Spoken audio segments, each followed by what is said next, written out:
We all want to know if the East will eclipse the West. Is it inevitable that China and India will become more powerful than Europe and the United States? My next guest says that if you take the long view, the West's rise is actually the anomaly, a blip in history. Ian Morris wrote the best-selling Why the West Rules for Now. And he has a new book out, a continuation essentially, called The Measure of Civilization. Morris is a professor at Stanford University, but we managed to drag him to New York. Welcome. Well, thanks for having me here. So, what do you mean by a blip? Do you mean that that for most of the time of the previous history, the East was dominant just because these were large, vast countries? Agriculture was the basis of most economic productivity, but their governments didn't do anything with it. They didn't mobilize that wealth in any way.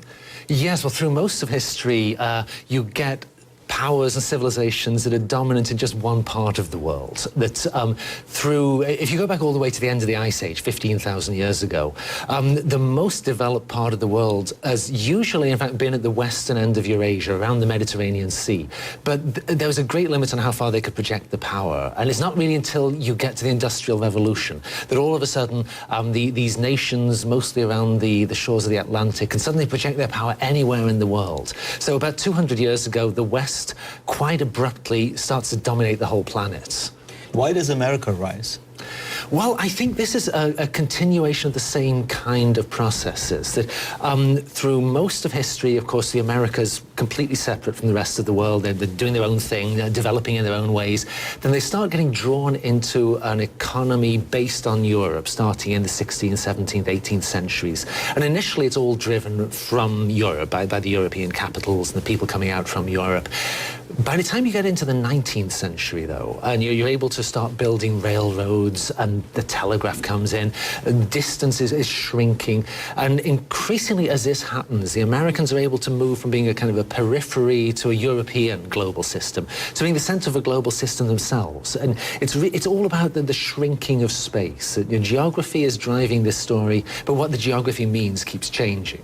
So if you look at China, most importantly in India, to a lesser extent, rising, at the very time that you are having this dramatic shrinking of space, yes. Does it matter as much? You know, will it have the same kind of impact that the rise of the West had? Yeah, I think it will. I think again we've got this long story here where we're seeing similar kinds of processes unfolding in different parts of the world. So first of all, you get the Atlantic Ocean shrinking from about 1400 on. It pushes the Western Europe up to the top of the pile. Atlantic Ocean shrinks more. North America kind of shrinks too in the 19th century. This pushes North America up to the top of the pile. And then the 20th century, of course, we've seen the shrinking of the Pacific Ocean, which is so big that right up till the late 19th century, it's just very difficult for people to exploit the Pacific effectively. Even now, I'm always struck by when you travel to Asia, you take those flights and you suddenly realize, my God, the Pacific is a long, long ocean. Yeah, and I think, I mean, it's really illuminating just to look at a globe. You know, you turn a globe and you face the Atlantic and you see the continents on either side. Turn the globe around to look at the Pacific and it basically fills the entire field of vision, just a huge thing. But as the 20th century went on, of course, the technology shrink, this containerization comes in, the internet, jet airliners. And I think what we're seeing now with East Asia, and particularly China, is that like the United States 200-ish years ago, they're now being drawn into a global economy. And for quite a while, they were a periphery, still are really, a periphery to an American-dominated global system.